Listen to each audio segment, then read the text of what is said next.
Oke, kita langsung masuk ya. Anda ngirim berita nih soal perkembangan terbaru kasus pembunuhan Kepala Cabang Bank BUMN, Muhammad Ilham Pradipta. Sumbernya jelas dari konferensi pers Polda Metro Jaya.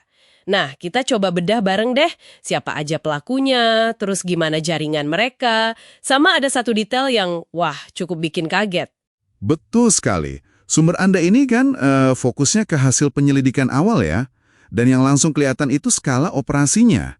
Polda Metro Jaya udah menetapkan 15 orang sebagai tersangka. Itu jumlahnya nggak sedikit loh untuk kasus kayak gini. Iya, 15 orang. Tadi di konferensi pers juga ditampilin kan, pakai baju tahanan orange gitu. Jumlahnya aja udah ngasih kesan ini kayaknya bukan sekedar aksi kriminal biasa.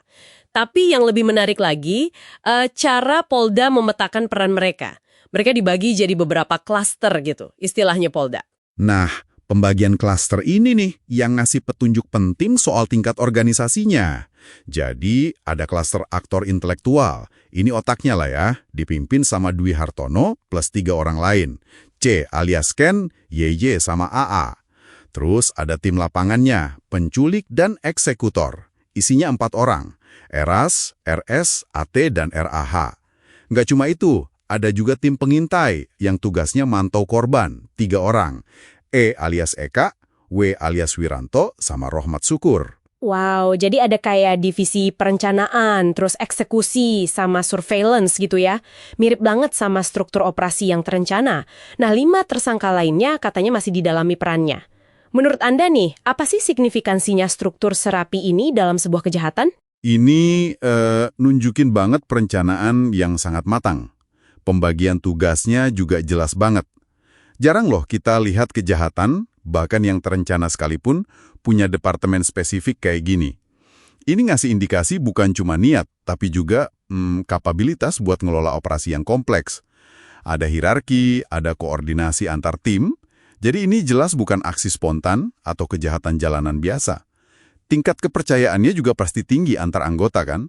Struktur rapi ini aja udah menarik ya. Tapi, ada satu lagi nih elemen dari laporan konferensi pers ini yang mungkin paling mengejutkan buat Anda. Dan ini nambah kompleksitasnya jadi, wah, signifikan banget. Ternyata, ada dugaan keterlibatan oknum prajurit TNI. Benar sekali. Detail ini penting banget dan dikonfirmasi langsung loh sama Komandan Pomdam Jaya itu Polisi Militer Angkatan Darat untuk wilayah Jakarta, Kolonel PPM Doni Agus. Seorang Kopral 2, inisialnya FH, diduga terlibat. Nah, perannya ini, menurut Pomdam Jaya, cukup krusial di tahap awal. Krusial di tahap awal, maksudnya gimana tuh? Jadi, Kopda FH ini diduga jadi semacam perantara gitu. Penghubung yang nyariin orang buat melakukan apa yang disebut penjemputan paksa ke korban.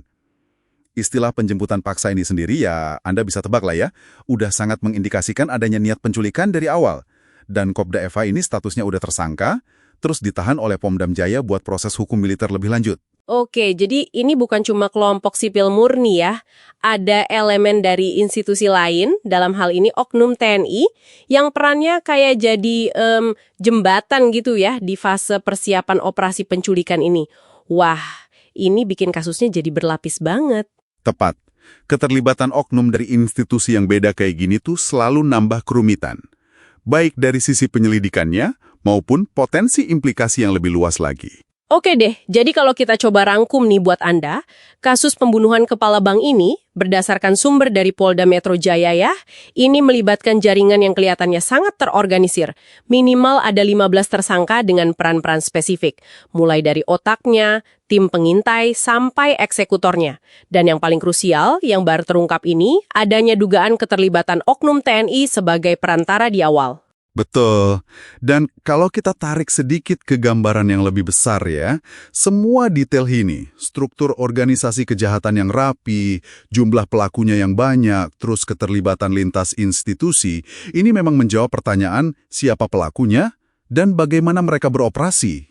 Itu menurut versi penyelidikan awal ya. Tapi justru ini malah membuka pertanyaan fundamental yang belum terjawab oleh sumber ini. Mengapa? Kenapa gitu Muhammad Ilham Pradipta ini jadi target operasi yang direncanakan sedemikian rupa? Motifnya apa sih sebenarnya di balik aksi serumit ini?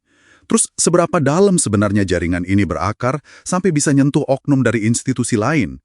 Nah, itu mungkin jadi bahan pemikiran lanjutan buat Anda, F. bahwa peristiwa tersebut terjadi pada tanggal 20 Agustus 2025 sekira pukul 14.00.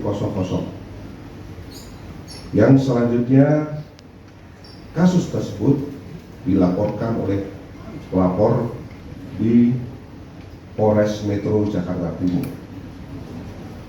Perlu kami sampaikan bahwa identitas daripada korban yaitu dengan inisial MIP yang merupakan karyawan sebuah BUMN yang menjabat sebagai Kepala Cabang Pembantu BRI di Cempaka Putih, Jakarta Pusat.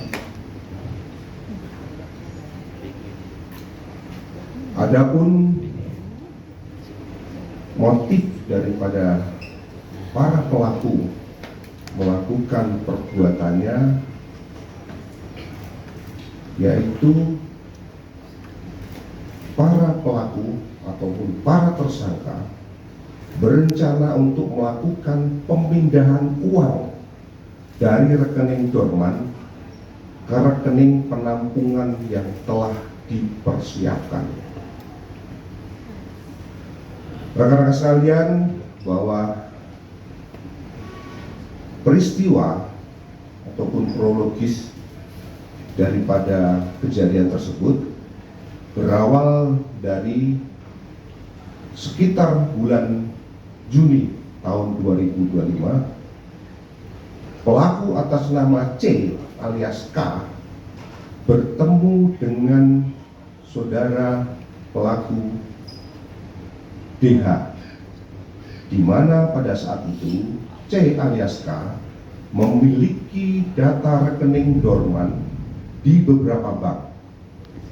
Kemudian saudara C alias K memiliki rencana untuk memindahkan uang dari rekening dorman tersebut ke rekening penampungan yang telah dipersiapkan.